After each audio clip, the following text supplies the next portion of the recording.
Good evening, everybody. My name's Merope Mills. I'm a partner and editor at Tortoise. Welcome to Tortoise. Welcome to my favourite night of the week. It's the Tortoise Book Club. And tonight we are here and delighted to welcome Kate Mosse, OBE, international best-selling author, sales of more than 5 million copies in 38 languages of her very page-turnery books. She's a writer of novels and plays, including the hugely successful Languedoc trilogy, and she's also the founder of the Women's Prize for Fiction, and now she is delighting us with a new series set in 16th century wars of religion, and she's here to talk, amongst other things, about the first in the series, The Burning Chambers. I should say that the second in the series, The City of Tears, was due out now, but obviously was delayed, one of the many things delayed because of the coronavirus. So she's just refamiliarising herself with the first in the series, even though she's already writing the third in the series, which I just learned.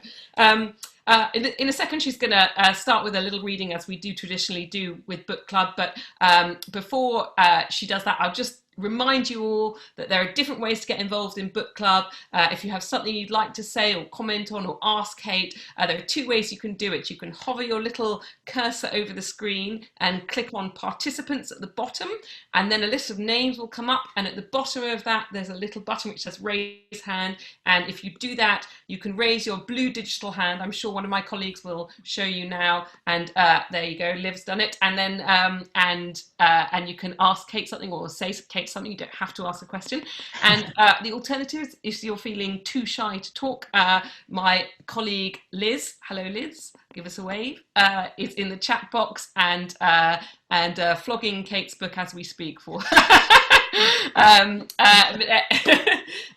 just say what you like in there, and I'd love to hear your points of view. But over to you, Kate, in the first instance. Will you give us a little reading from the start of The Burning Chambers? I will, and it's lovely to be here, and hello to everybody, and I hope you're all still bearing up in these very strange times. As Merope said, I'm now on the third book, so the thing I had to do when I was preparing for tonight to join and chat with all of you was to remind myself of who I had killed, so that I didn't let anything out for the rest of the books if you want to. So I'm just going to read a very tiny bit from the beginning of The Burning Chambers. To set the context, The Burning Chambers is a series of 4 novels. It is about the Huguenot diaspora, so all of the French Protestants in the 16th century who were forced, through no fault of their own, to leave their homes because of their religion and travel all over the world. And it's 300 years. It's a Romeo and Juliet story, a Catholic family and a Protestant family. There's a missing relic. There's a grudge, if you like, a feud between these families for 300 years. And the series of novels go from Languedoc, my beloved Carcassonne and Toulouse in the southwest of France, to Paris in book 2 and Amsterdam. In book 3, it is Amsterdam and to the Canary Islands, and finally landing in Cape Town. And then book 4 is set in the Cape, appropriately called in this instant the Cape of Good Hope. So the novel goes from 1562 to 1862. And the little bit I'm going to read you now is from the prologue of book 1, which is set in the Cape in a place called Franschhoek, which is a tiny town about 30 kilometers east of Cape Town. Franschhoek, the 28th of April, 1862. The woman stands alone beneath a sharp blue sky. Evergreen cypress and rough grasses bound the graveyard.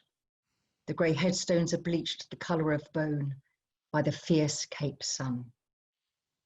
Hier ruust. Here lies. She is tall, with the distinctive eyes of the women of her family going back generations, though she does not know it. She bends forward to read the names and dates on the tombstone, obscured by lichen or moss. Between her high white collar and the dust-caked rim of her leather hat, the white skin on the back of her neck is burning red. The sun is too hot for her European complexion, and she has been riding across the veldt for days. She removes her gloves, folding one inside the other.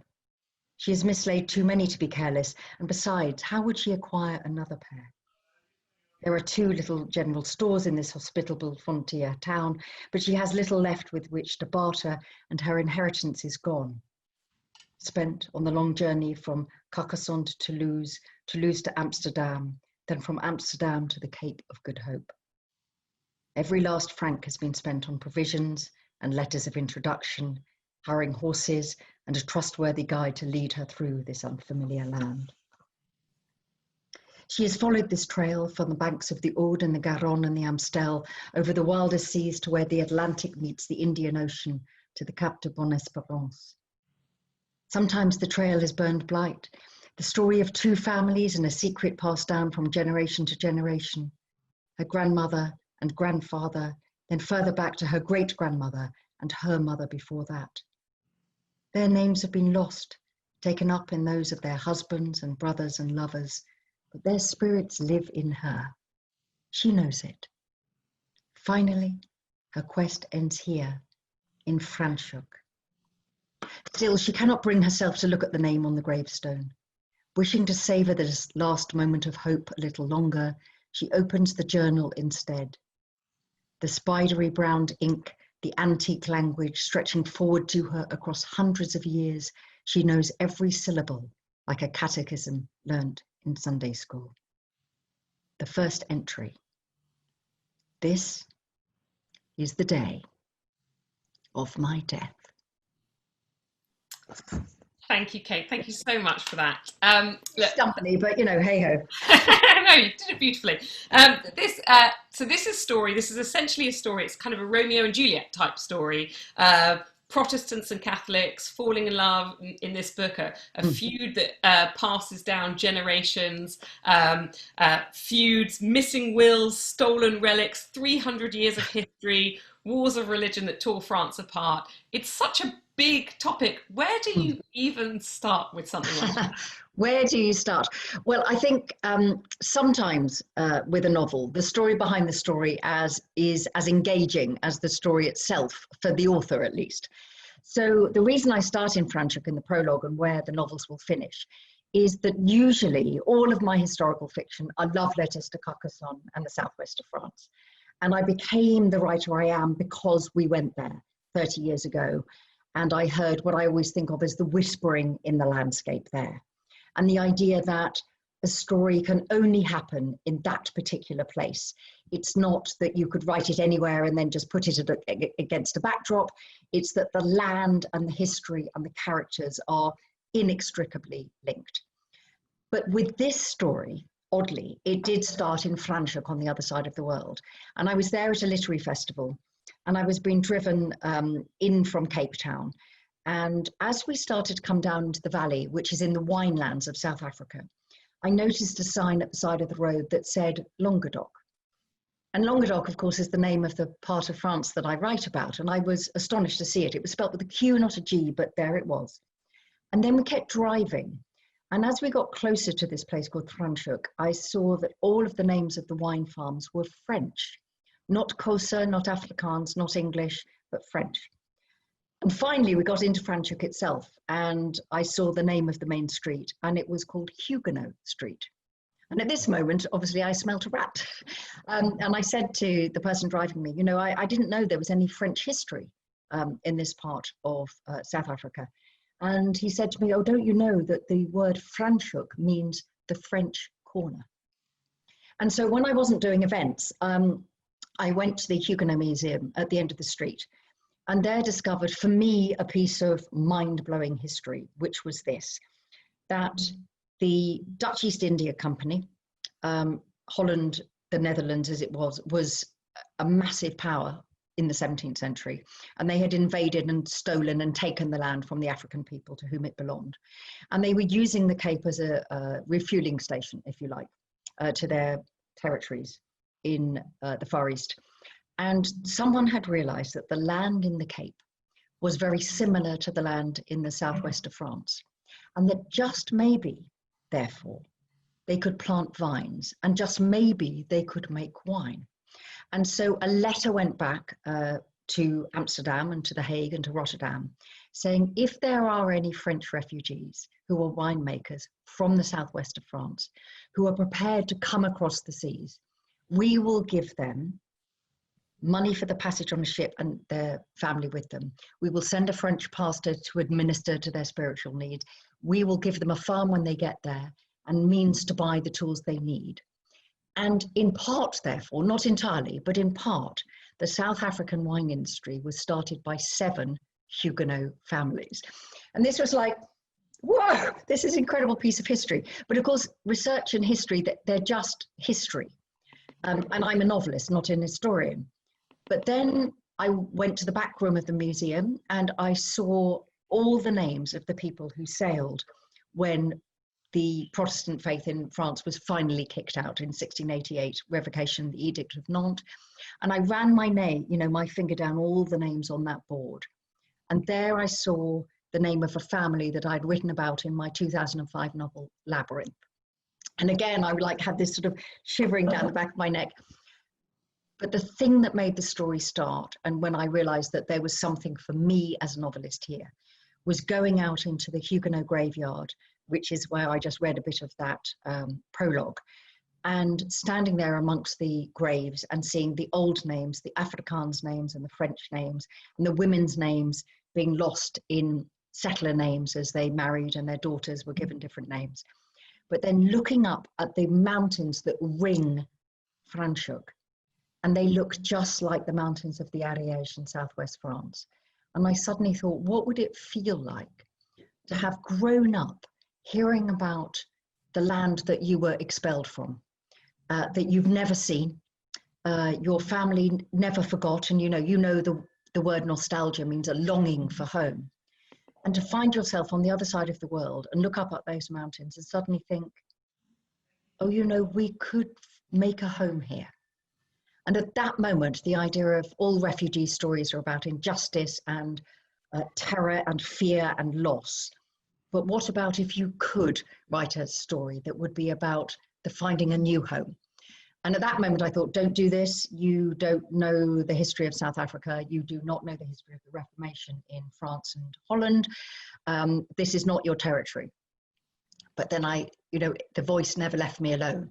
And I suddenly thought, oh, but what about if the story starts in 1562 in Carcassonne with a girl in a bookshop? And after that, I was committed to many, many hundreds of thousands of words and a series of 4 books. That was really so fascinating. And I love that fact about sort of the South African wine industry just started by... I mean, it's crazy, isn't it? It's just so wonderful. Amazing. And you talk very evocatively about the place. Let's go to Carcassonne, because it's interesting that you said, once you felt you could start the story there, you felt you could start it. Because, as you said, you moved there, you're now in Chichester, but you moved there in 1989. And that's when you really sort of started to become a writer. And do you feel that if you hadn't moved there, you wouldn't have been as free to write? I mean, was it the very move that made you the successful writer that you are today? We never lived there permanently. It was always, we were very lucky.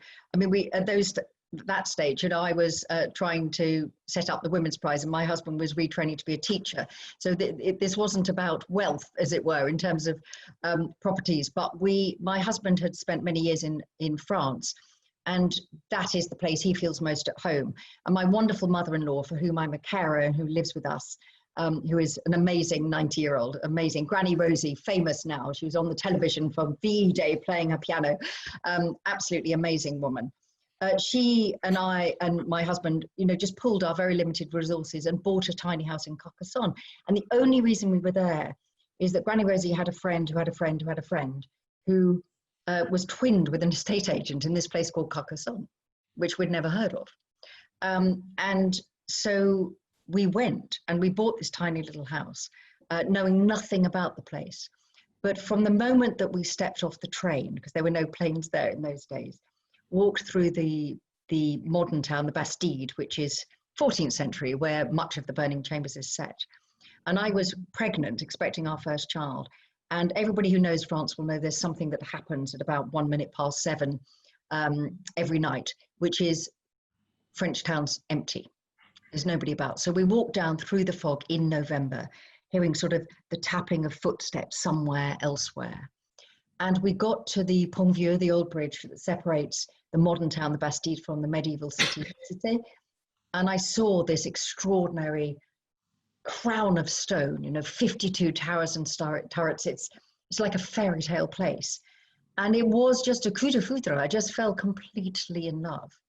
And like you do when you fall in love, I just wanted to know everything about the region and its history. Didn't intend to write about it. I'd written 4 books before, but looking back, I wrote those books as a reader rather than as a writer, if that makes sense. I was always on my own shoulder, kind of looking at them and judging them before I'd finish them, which is lethal. And over the years, I just read and I learned about the history of the place, and I learned about the land. And we were there, 4 or 5 months a year, and we had tiny children, so we were quite free, and my husband was a teacher. And little by little, it's, as I said before, it's what I call the whispering in the landscape. I suddenly realized that there was a story here for me to write. And all of my stories are about women's voices, about the women that are let out of history. They are women like us. And actually the men like us, who are not the kings and the queens and the generals and the popes and all of those people who fill historical fiction. But we were all there too. And I absolutely feel that I needed to go somewhere else, away from Sussex, away from Chichester, to find my writing voice, because here, where I've lived most of my life and my family has lived most of their lives and all of that, I was always somebody's daughter, somebody's pupil, somebody's friend, somebody's sister, somebody's girlfriend, somebody's, all of these things. I had to go somewhere completely anonymous to put writer at the top of that list. And because of that, I became the writer I am. And because of that, I became a writer where landscape is the biggest character. And that, I feel grateful to that moment of extraordinary luck, really, that took us there. Because, we could have gone to Bognor. And much as I love Bognor and I have lived in Bognor, I don't think I would have written the same sort of fiction if that is. I don't think Bognor would have been such a bestseller. I'm not sure. Exactly. I mean, maybe I'm doing Bognor down. I thought we might be able to have some slides of Carcassonne and how beautiful it is. I'm not sure if that's possible. I'm sorry, I'm no good with that. So if your guys have done it. Absolutely beautiful. I do have a map behind me on the wall of the Cathar Crusades in the 13th century.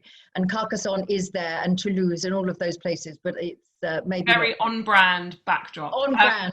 I'm going to go to Liv in a second because I can see she's got her hand up. You're super fan, but I just wanted to ask you that thing about putting real people in there, because that is a conscious choice by you, isn't it? That you don't write about the court and you don't write about the kings and queens. You write about the kind of person that you yourself would have been had you been there.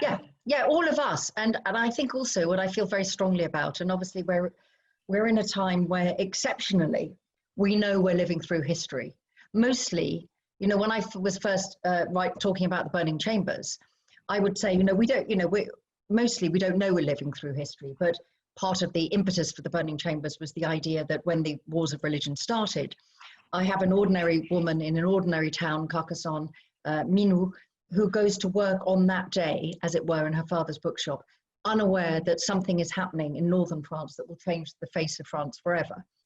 Now you can't say that, because we actually do know we're living through history at the moment, which is an extraordinary privilege, although pretty challenging in every single possible way. But I think the thing that you have in terms of when you're writing about history and what you want to do as regards women, and obviously voices from, voices of colour, voices of different classes, voices of different places, that the narrative is always the white men at court. And often history then gets written up like that, forgetting that this was not the reality for most people's lives. And what is really important about women's stories is that in times of war, when all the men are away at war, who do we think were running the towns? Who do we think were opening the bookshops and baking the bread and chopping the wood and keeping society going? Because the men were not there. But when you read a history book, you would be forgiven for thinking that women in the past sat sewing or working in the fields. So for me, I feel this very, very strongly. The purpose of historical fiction, if you like, is to stand in other people's shoes, but to put us back into the history. because we were always there, and all the people were there. The Jewish people were there, the Muslim people were there, people of color were there. Everybody was there. And I can see many of the messages popping up are giving names of other women that were there. And I think it is all of our responsibility to use our common sense and say, hang on, the history you tell us is very, very partial and very tiny. And I think in historical fiction, because people read it for the story and the momentum and the jeopardy and the excitement, often it's, you know, people come up to me and say, I didn't realize that women could do this, that, and the other. You said, well, no, because the way that history has been written suggests we were not there in order to justify our absence from things now. But it's never true. On behalf of the women, I want to thank you for putting us back into the situation. Well, I mean, there are many writers doing this. Not just as sewers. I'm going to go to my colleague Liv now because she has her blue digital hand raised. Hello, Liv. Hi. I went to get my Kate Mosse books. Oh, lovely. And actually you've answered kind of the question that I was very keen to ask, which is what makes you pick where you write? And the reason I asked this question was I lived on Salt Hill Road in Fishbourne. Did you? I walked up there today. That's part of my big loop of a walk. And so I didn't realise that that's where you lived, but I wanted to know why. My sister lives on Salt Hill Road. Yes. One of my sisters still lives there. You're kidding. This is so cozy, guys. Sorry. This is like one of those moments. But so I'd read Labyrinth and I absolutely loved it. And I was in the airport and I picked up the taxidermist, which, by the way, you should read. And you kind of conjured up that exactly what you did in the Burning Chamber as well, which is kind of history coming alive.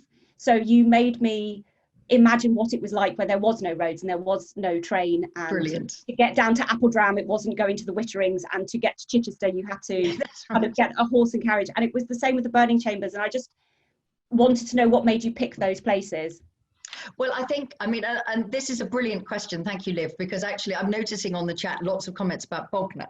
Now, I'm sorry I insulted Bognor, everyone. I really regret it. We're not going to do the bug of Bognor. But the thing is, you know, my dad grew up in Alderwick. His father was the first bishop, if only, the first vicar of Alderwick. And it was very dear to him. And we lived in Bognor when we first moved back. And for all of us listening, you will be interested to know that Bognor is the only town named after an Anglo-Saxon woman in the whole of England. It was called Buga, which is an unfortunate name when you say it, but it's, so there's a great deal of history there. But the key, thank you, Tessa, top fact, it is top fact. But the thing that is, I meant about that more than, just a bit of a gag, was that there are some places that speak to me as a writer and others that don't. So for example, I really enjoy New York, but the whispering in the landscape is silent there for me. It's possible that would change. I love Narbonne, but there's never been any story there for me. So all of my writing comes from place first. It is the legacy of being the #1 fan of Wuthering Heights, and understanding that character could be the landscape more than anything else. And actually that, for me, the building block of any novel is place. So I would never have written about South Africa, except I stood in that graveyard Franschhoek. I would never have written the stories I write about Southwest France if I hadn't stepped off that train into Carcassonne and the Garrigue and the mountains and all of that. So landscape first. And with The Taxidermist's Daughter, which is the play that I've written for Chichester Festival Theatre, we are still working out how to do the flood and the human taxidermy, as you would imagine, because that's not allowed. But it's exactly about that. It's that there are certain landscapes when I walk through that I can hear the kind of the footsteps of the people that went before and the footsteps that went after me. That idea of the land is going to be here when we're long and gone. And I miss my parents, both of whom have died. They used to live here too as well, very deeply, but I grew up in Fishbourne. And when I walk in the landscape, as I did on the Fishbourne Marshes today and back up Salt Hill Road, I feel connected to them because of the shared place. So everything about my fiction is inspired by that. So my childhood in Fishbourne is what leads to The Taxidermist's Daughter. And I have at the moment an idea for a series of crime novels that would be set there in the 30s, but we'll see. And with the Burning Chambers and City of Tears, which is the one that I should have been out talking to you about now, is set in Amsterdam, because I've been going to Amsterdam for many years as a writer. And I've always known there was a story for me there, because I love that city, and there's something about it that is under my skin, if you like. It's just there. But it was only when I started to write about the Huguenot diaspora, and I thought, of course, many of the Huguenots fled to Amsterdam. It was the great refugee city. And the joy of that story is that because it was a refugee city, it became a world power. Because it said, yes, come in. It became a world power rather than no, leave. And France declined because of it. So it's all place really for me. Thank you for that. I love that fact about Bognor. Like a gin and tonic, Liv, as And well. I also love Liv's Lisa G. Sorry, Lisa, glass of wine or gin and tonic thing. I don't know whether it was perspective, but it looks enormous. It's a goblet, appropriately a goblet for the 16th century. My colleague Liz, who's on chat, doesn't have a raise hand button because she's doing chat, but she's written in the comments that she would like to ask you something. Liz, come in, Liz. Question. I don't know if I am. I'd like to. I don't know if it's a question so much or a reflection, but Kate, in the section that you read of the prologue at the beginning, I was struck by the lost names, and then you mentioned lost names as well when you were sort of doing your telling the story that the inspiration for the series, and you just said that the building blocks are always place, and I just wonder, as somebody I've separated from my husband, I did change my name when I got married. But I grieve for my maiden name. I miss it and I want it back. But my children are called the same name as me now, and they're very connected to it. So it's sort of a weird absence. And I just wondered if there's a connection between the missing women from history and the lost names. Because if you say a name of a thing, if you give a place a name, it becomes a place. But without a name, the place is much more ephemeral. Yeah. I just wonder if they feel connected to me, and it struck a chord really. Well, that is wonderful to hear, and you're absolutely right. One of the triggers, if you like, trigger always sounds like it's quite often used in quite a negative context now, but for me it's quite often a sort of moment, which is exciting as opposed to depressing, is that it is very hard sometimes to trace women's stories because they vanish in the record. And one of the things that was very interesting about the Huguenot time in France is that, this is my theory, that many women Catholic women were attracted to Huguenotism, if you like, which is really just the French word for being a Protestant, and people can't agree the derivation of the word Huguenot anyway, because within that women were allowed to read and to write. Now, this is a very narrow band of women, of course. It's women who had been privileged enough in the first place to be taught those things. But it was interesting, you start to see women writers. So Jeanne d'Albret, who was the mother of Henri IV, who became the great unifying French king, she was a great writer. And you will know from, Hilary Mantel and reading, the Cromwell trilogy, the women there writing and those sorts of things. And that is a very interesting thing about putting women's names on books so that they exist. In graveyards, what you see is often a woman, the Huguenots coming across. The ship that my lot are going to arrive in the Cape is called the Berg China, that landed in Cape Town in 1688 on the 4th of August. And there were many women with French names on that ship.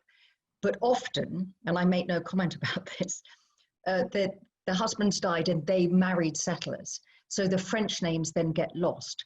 But what is extraordinary in Franschhoek, when I was launching the Burning Chambers there, those 7 Huguenot names, the Jourdain, the Joubert, the de Villiers, the Tortoise, people came up to me and said, I am a de Villiers. And so the acknowledgement that heritage matter, so that many people, men included, had gone back to those names. Because, like you grieving your maiden name, I'm sure you've read the amazing Philip Larkin poem, about, marrying left my maiden name misused or unused. I can't remember it now. I haven't read it for such a long time. I kept my name and my husband changed his to mine. So I'm lucky enough. And the only thing more, yes, But he changed it when we had a family, exactly as you say. And the only thing that was there, or very funny, is when we got married several years later, because we, you know, I can't remember why I finally thought, okay, I don't mind being married now. But we therefore had to stand in the registry office and have, do you, Greg Mosse, take Kate Mosse? And the person said, we should know. You know, sort of. But I think this is a really important thing about the invisibility of women and how their lives are divided in half by their fathers' names. And it's quite interesting in the southwest of France and the history of there, because women didn't give their names up. That often, like in modern day Spain, names were amalgamated. So it is easier for me as a researcher when I'm in the archives to follow an arc, whereas in England, you lose it completely. And that's why the name Joubert is so important. And one of the inspirations for the Burning Chambers was, you know, seeing that there is something that they call Joubert's Bridge. It's pronounced slightly differently, but there, you know, the name Joubert is still there in the landscape because there is a bridge with that name on it. And that's why I chose that name. It's not the actual family, but it is a way that the women stayed visible. And I think our job as historical novelists and also historians is to try and put the women back into the landscape with language as well.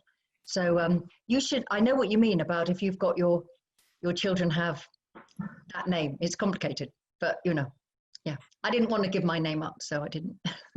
Top fact from you about your husband changing to your name. I kept my name and my children have my name, but my husband still has his name. So I didn't go as far as you, but I bow down. Well, it's also, I think the thing is, in a family context, many people who are listening to this will know that often there is a genuine desire for a shared family name, which is why I think a lot of people double barrel things or choose a completely different name to make a, but that will be a nightmare for people like me wrestling around in the archives if everybody changes their name. We're going to come back to the book and a bit more on history in a bit, but we've made a lovely little segue into well, so first of all, I know that everybody asks you why you're drawn to sort of strong female characters, and I'm not going to ask you that because men never get asked why they're drawn to strong male characters. Exactly. But instead, I'm going to make a nice little neat segue into the Women's Prize, which is the 25th anniversary this year. I think you said to me before we started. Mm-hmm. It began in 1992 as a revolt against sort of male dominance, specifically in the Booker Prize, which was a sort of boys' club, and it was, I think, completely sort of male shortlisted, perhaps the year that you set it up. But this year, not one, but two women won the Booker Prize.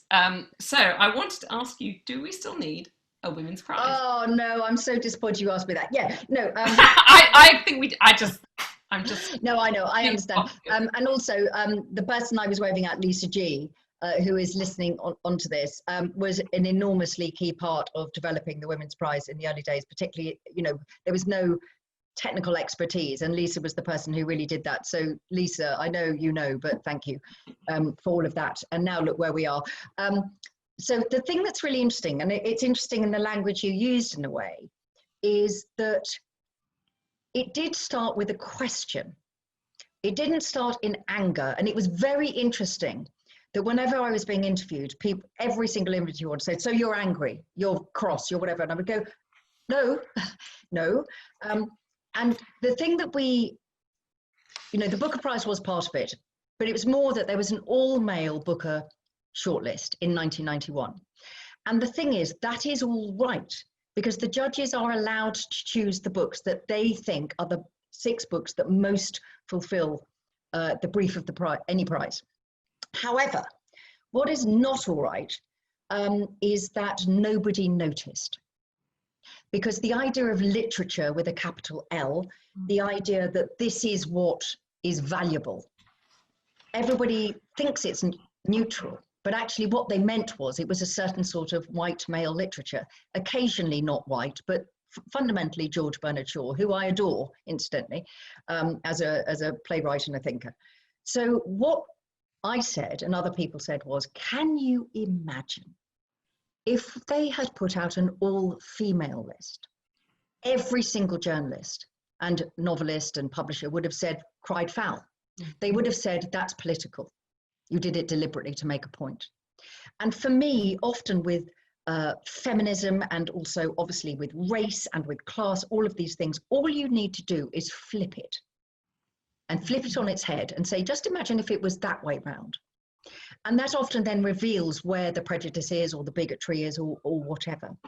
And so we just felt that there was room for a prize that every year would honour and celebrate and promote exceptional writing by women from all over the world. And very importantly, would be writing in English by women from all over the world. So would not have what was then the Booker rules, British and Commonwealth, because we felt that was inappropriate for all the reasons that are evident to everybody listening. So that it would be English language writing by a woman anywhere in the world. It didn't matter how old she was, how young she was, what her background was, what she looked like, how she defined. It would be writing in English by women. And so that it was set up in a spirit of joy and celebration. And of course, it was met with an enormous protest. You know, there were two camps. One was if women were any good, they would be on the real prizes. And the other one was, and I had more sympathy for this from feminists older than me, was, you know, but we've spent a long time saying that we should all be in the same space, and now you're trying to take us out into a different space. And I had a sympathy for that. I said, but the thing is that things need to change because readers benefit from a plurality of voices, from hearing about the best in everything. And the statistics were very startling, namely that 60% of novels published were by women, but fewer than 9% of novels and any literary shortlist were by women. So it clearly was about the honouring and valuing of women's work rather than the access to market. Although I would say the access to market was very much easier for middle-class white women than it was for anybody else. So, you know, again, there's a nuance within all of that. So do we still need it? Well, sadly, yes, because what we can see is that the gains, if you like, in diversity, I don't think women should be included in diversity, but I'm using it as a term that I think we all understand, that things can go backwards very, very, very easily and quickly. And we, I would say, are in a time, the last few years, of unparalleled rolling back and misogyny and the idea that, well, we've got one woman, so we don't need anybody else. However, we can see that when you have a balance of women and men and people of different backgrounds in a space, it goes better for everybody. You know, we would not have the ludicrous situation of schools at the moment if there were women making those decisions in the government. But because it is actually clearly people who don't really engage with children, it's a ludicrous, you know, it's a ludicrous situation. But with women's, all the prizes, there's a brilliant comment I saw come up from Michael about there being an all-female shortlist for Science Fiction Prize.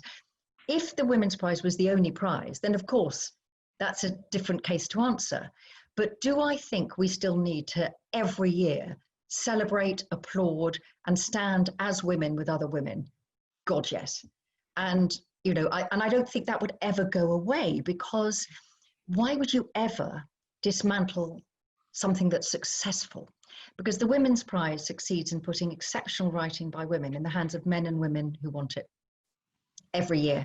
And it's, you know, it's very interesting to me that many of the people who attacked me most about we didn't need the Women's Prize, when it became successful, said, well, now we don't need it. So we didn't need it at the beginning, and now we don't need it because it's working. So I, you know, you can feel, I feel very strongly about this. I wish you know, do I think that we should still be having some of these conversations? I think it's a shame. You know, as a feminist of my generation, I see some of the conversations back again that I thought were gone for good, because it was, you know, but I'm an idealist and we're not living in those times at the moment. But I mean, that's why we'll keep going. It's interesting what you say, because, you know, whatever you think about J.K. Rowling and her wider essay yesterday, one of the things she said in it was that we are living in a time of unparalleled misogyny and things have got worse for women and worse for girls. Do you agree with that? I think in terms of the literary world, I think that there are enormous, huge improvements and changes from when we were setting up the Women's Prize. I think that the issue of gender of the author, about the idea that women's voices are as valuable as men, that has massively improved. I think the balance of women and men being published has massively improved. What hasn't massively improved at all is the issue of race and who gets to tell their story. And there's a long way to go. And there is rightly a lot of discussion about this now, and also class. So the wonderful novelist and writer for children now as well, Kit Duvall, who set up the Prima Donna Festival, has been doing a lot of work in that area. Common People was an incredible publication last year. So I think there are many things that need to improve. And obviously as a carer, disability is an issue that I am very engaged with thinking about in different sorts of ways. So actually, I think things have improved enormously in many, many ways. And I think that we have to be very careful.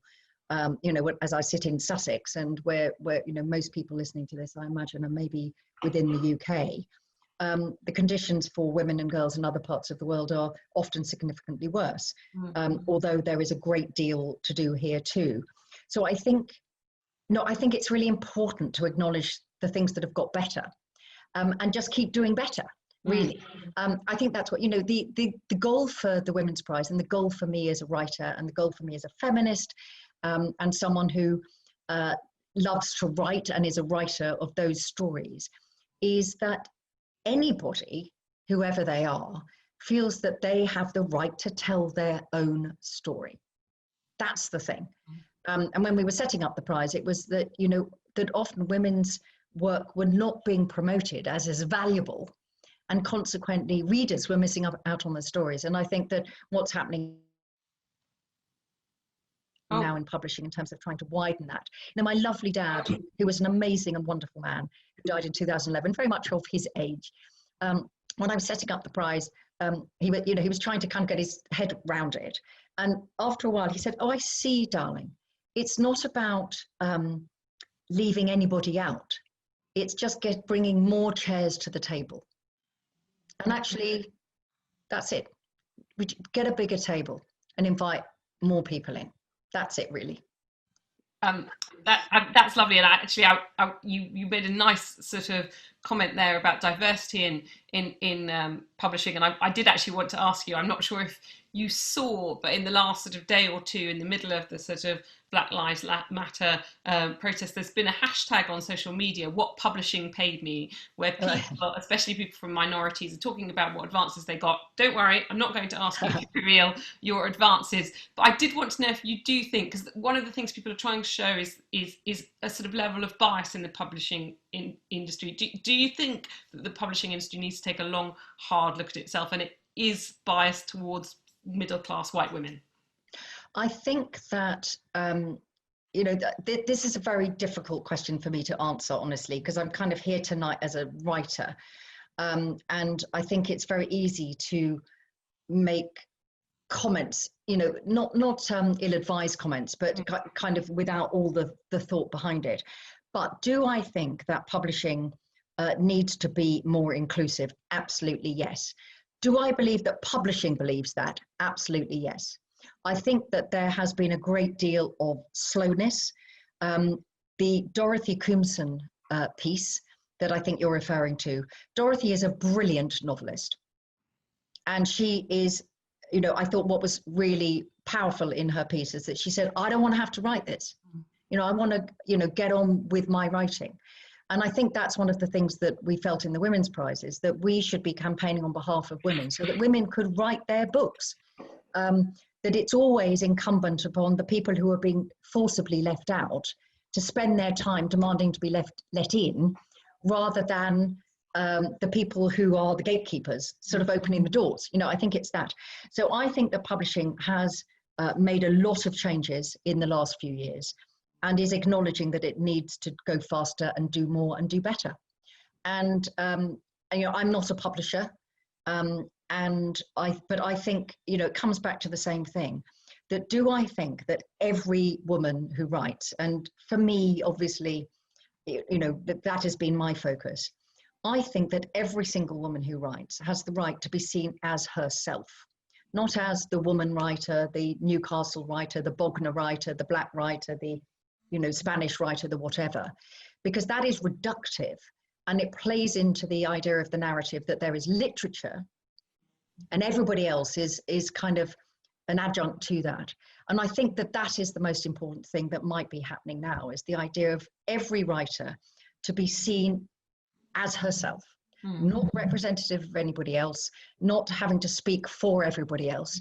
Nobody says to me, why do you write about 15th century Carcassonne? You should only write about Chichester in 2020. Nobody says that to me. So that is just an assumption that certain people are allowed to write certain stories and other people are allowed to write other stories. But what about this as an idea? As novelists, it's about imagination. It's about spirit. It's about putting yourself in other people's shoes. And I think that it's incumbent on all of us to make sure that every writer feels that she can write the story that she wants to write, and that that's not biography, or it is if she wants it to be.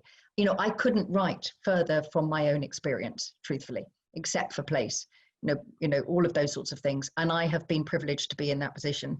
And I think we need to make sure that we all make sure that every writer feels that she can just write the novel that she wants to write. Thank you for that. I could see Lisa. Lisa, you've got your hand up. Hello, Lisa. Had a shout out to you before. Hello, Lisa. Hello. Hi, Kate. Lovely. Hi, Lisa. Question. Oh, I can see just how badly the cats have ripped my sofa to pieces. And also there's my daughter's old poo emoji cushion in the background. It's giving a great impression. I was fascinated to hear you talking about one of the things that I have always taken with me from working on the Women's Prize is that piece of research that was done into the marketing of women's books and how differently it's done and how that impacts on who reads it. And I wondered if what you took from that when it came into looking at the marketing on your own books, and B, if we've seen much in the way of a change in the, a decade or more since that research was done? Yeah, well, 15 years actually, love. I mean, yeah, no, it's extraordinary. So that is a really good question. And I think a lot of it's about the same thing, about the assumption that who wants to read what, how does it have to be sold, all of these things. So if I hold this one up, I know it's all back to front or whatever. This was a conversation I had with my publishers right back for Labyrinth. Oops, just dropped it on the floor. Labyrinth. And the one thing I said, and I was lucky enough that they were prepared to listen to me as a new novelist. And I just said, I want a neutral cover. I want a cover that says, this book will appear to the readers that this book will appear to. So, time slip, war, epic, sort of mystery, all of these things. And the first jacket had flowers up the side. And I said, we will lose the flowers now. And what was really interesting, and I think which is really encouraging, and why I feel that this, what's going on at the moment in publishing could be a moment of real change. And it would be so fantastic if it was, for access to market and to a much broader range of people feeling that they can write what they want. I think that is the key thing. Is that my experience was, when I went to do events for Labyrinth and when I do events for Burning Chambers, I have a mixture of men and women in the room, because it doesn't say this is a book for women, this is a book for men. It says this is a book for people who might like this kind of story. And obviously people who don't like that kind of story, will go, I want something else. Because the thing is that books don't appeal to everyone. So I think that is an enormous part of how women are sold, and I think it's the same thing across the board in terms of when you look at different sort of groups, who's on the front cover. There was a trend in publishing quite a few years ago, which I found really bizarre, that there were lots of pictures of women in dresses, but their feet and their heads seemed to be missing. And they were kind of every woman, I suppose. I don't know. I mean, not in a nasty way. They weren't missing like a slasher movie. It was just that it was a certain sort of design, and I think that is also quite important about the voice that people feel that they have, authors feel that they have within publishing. My experience of publishers is that they work really hard for the authors that they have, but they need to have a wider range of authors. It's that really, and that idea of both publisher and author wants the same thing, for the book to do as well as it could. With the Women's Prize, the whole point about that is to say, try this book. if you don't fancy it, try that book, you know, and you know, the idea of, for me, what I always say is it's putting the classics of tomorrow in the hands of readers today. And, you know, the way that women are sold is often, you know, doesn't do us any favours. Thanks, Lisa. Good to see you. Oh God, time is ticking and I've got so much I could still say. But someone has asked a question about Brexit. So you are a well-known anti-Brexit campaigner. In fact, just before the vote, I have a quote from you here where you gave a speech, "We stand at the moment in Europe in perilous times." That was over 4 years ago.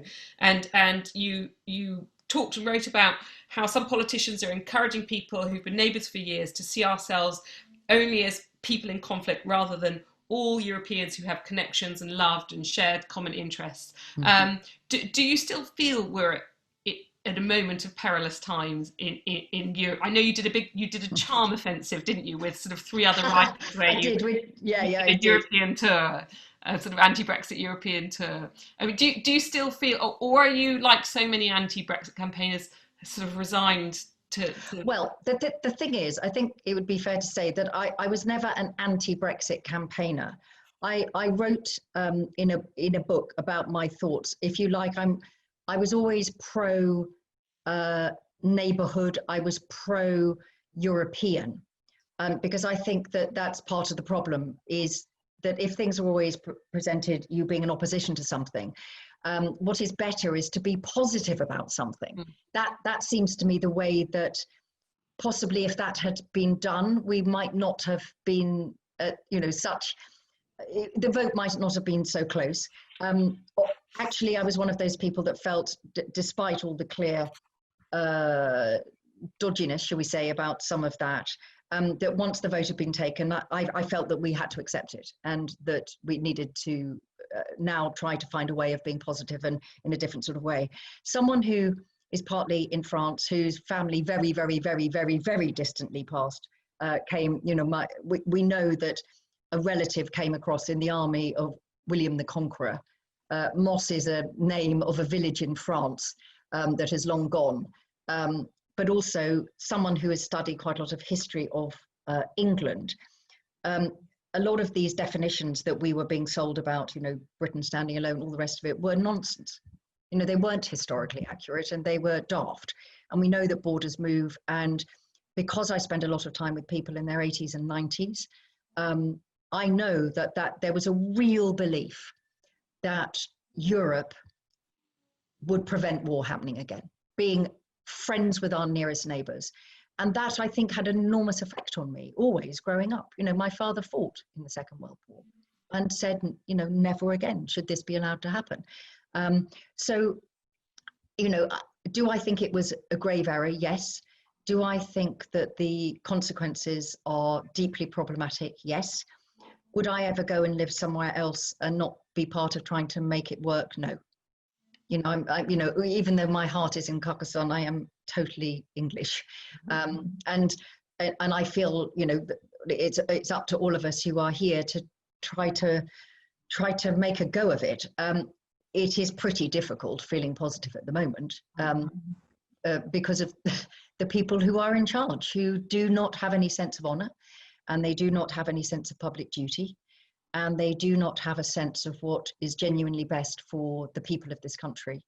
And that I find very dispiriting, more dispiriting than I found the vote, if you like. But I think that's why it's very encouraging at the moment to see so many people, normal people like us, saying, this isn't good enough. You know, but I think that trying to make everything a war and a battle and using the language of war is very, very unhelpful. Mm-hmm. I think that we should always be selling the positive benefits of something rather than the anti-benefits against something, because I think that that is what humans need. We need hope and spirit, not let's all, you know, get our fists up. And I think there's too much of that at the moment. I think you're absolutely right. And I'm just going to ask Claudia's question, which says, thinking about the future of publishing, how do you think Brexit is going to impact the literary world? Well, one of the things that we did on the Friendship Tour, which was set up by Ken Follett, and he had an idea that Lee Child, Jojo Moyes, and the two of us would go would go out into Europe, and we did a little mini tour together, which was joyous. We went to Berlin, we went to Paris, we went to Milan, and we went to Madrid. And it wasn't addressing English people or British people at all. It was actively saying to our readers in those countries, we still love you. That was the kind of point about it. And in a way saying, please don't believe what you read in the papers, that all British people, you know, think like this, because, you know, it was that. And it was a very interesting thing to do. Of course, the way that publishing works, you know, I'm not the person to answer this because I'm not in the business of publishing. And the economics of Brexit and publishing have been superseded by coronavirus. So in a way, all of the things that people might have been planning for because of Brexit, it's not that they're now erroneous. Of course they're not, because it will be issues about trade and tariffs and all of that sort of stuff. But honestly, coronavirus has changed all of the Brexit debate completely, because nobody knows now. Nobody knows what's going to happen in any country. We don't know how things are going. British publishers are working so hard to protect their staff, to move forward, to diversify, to look after the authors they've got, to make sure that they do better in the range of authors they have. But honestly, nobody knows what's going to happen. And so the discussions over Brexit, I do think in a way they have been superseded now. I think you're right. So there's just a couple of minutes left, and there were so many things I could ask you about the burning chambers. But there were just a couple we of didn't really talk about my I know, books, I know. I feel bad. I want to go back to it, but we got distracted by your top tonism. Oh God, there's so many things I could ask you. I mean, one of the ones I was going to say was, you know, do you feel a great responsibility weaving in facts and weaving in sort of fact and fiction together, and how do you sort of, is it a big responsibility making stuff up alongside, you know, anecdotes that are definitely true? Yes, I feel, yes, I do. And I think different writers of historical fiction have a different take on this. And I don't criticize anybody for having a different point of view from the one that I do. But because I feel that much of what we are told is based on false history or partial history, which absolutely leaves out pretty much every person of color and most women and every single person with a disability and older people, you know, all of these things.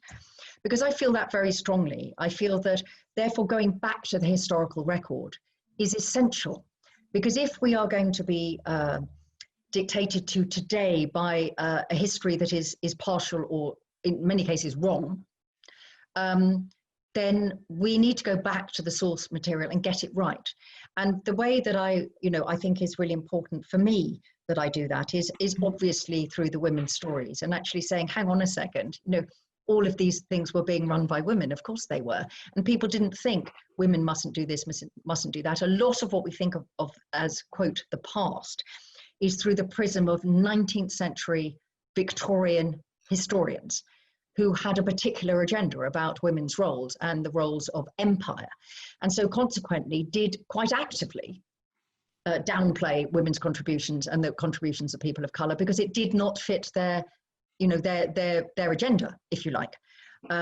This is not to say that all historians are wrong and all of these things, but I think it's about the partial history. So as a historical novelist, I feel that it's very important when people say to me, is that true? I can say, absolutely. That when you look at who owned the land in Minu's time, you know, my lead character in The Burning Chambers, is it plausible that a woman would have been working in a bookshop? I can say absolutely yes. Many bookshops became a huge thing at that period because of the Reformation, because of the looting of the monasteries and all of these things. And women would have been working in those shops.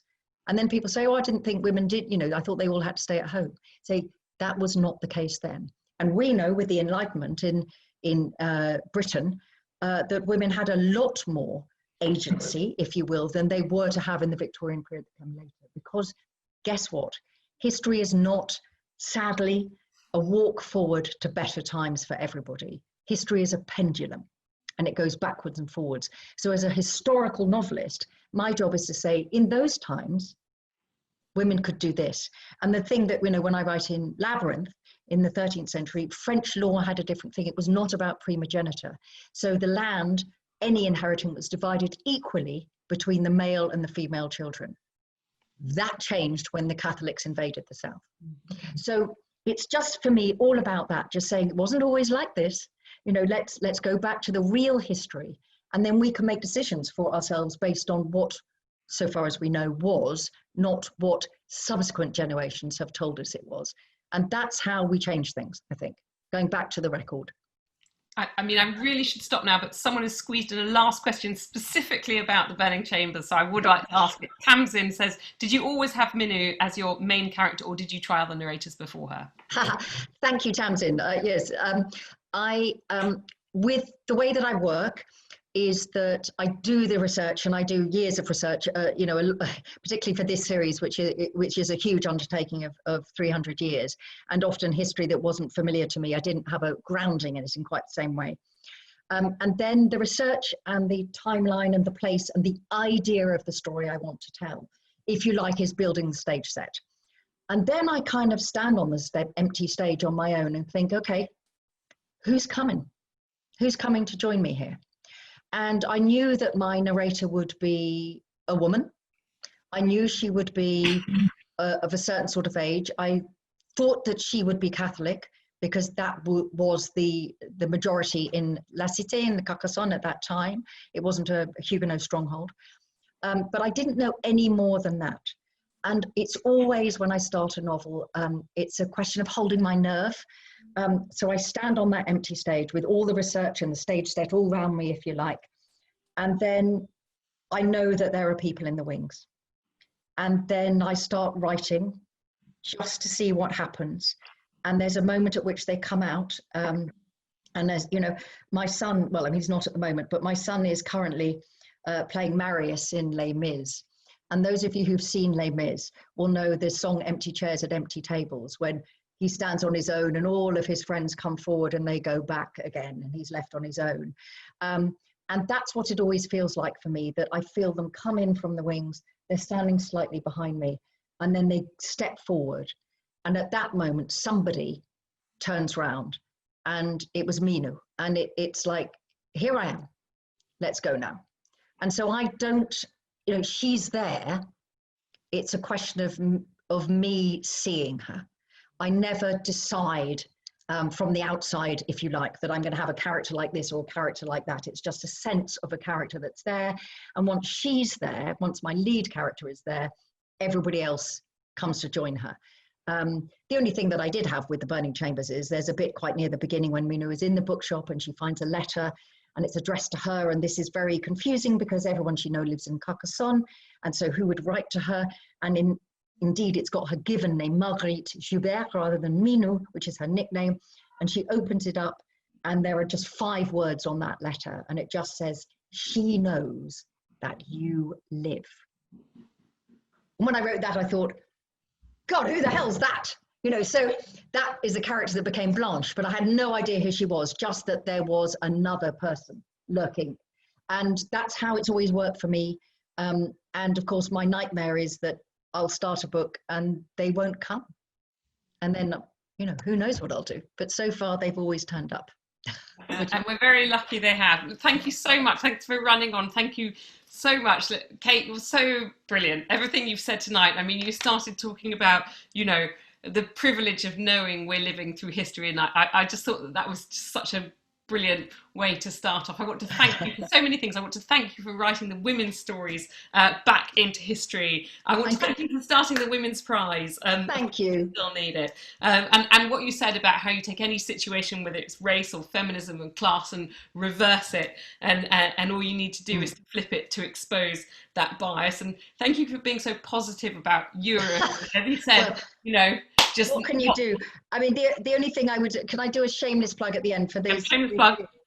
Which is, I've got a City of Tears, obviously, because it's not printed yet. The only thing I would say is if anybody is moved to buy it, which obviously is not coming out till January, but order it from an independent bookseller. because the independent booksellers are under a real threat at the moment. The high street is under threat, but particularly our indies. So if you were intending to buy it, order it now from an independent, because those pre-order things can make a difference to whether our brilliant indies are going to open again. And bookshops are allowed to open from next week, and we don't want to lose any of them because they've kept us all going. Or buy somebody else's book. It doesn't have to be my book. Your plug at the end wasn't even a plug for you. It was for independent booksellers. That's how cool you are. It doesn't have to be my book, but just support the indies because they really need us at the moment. We will, and do buy Kate's book. I will give her a shameless plug. Buy it; it's absolutely brilliant. Buy the Burning Chambers, The Geoteers. It's a real page turner. I love all the thing. Your little anecdotes tonight. Take my name, lose the flowers. We all need to be a bit more like Kate. So thank you so much. Tired and old. Thanks so much for taking the time. It's been lovely to see people. And we never know how to end these things, so we do this awkward wave because we can't clap. So I'll wave you all out and say thank you. Wave goodbye to everyone. Come to a thinking again, and we'll see you all again soon.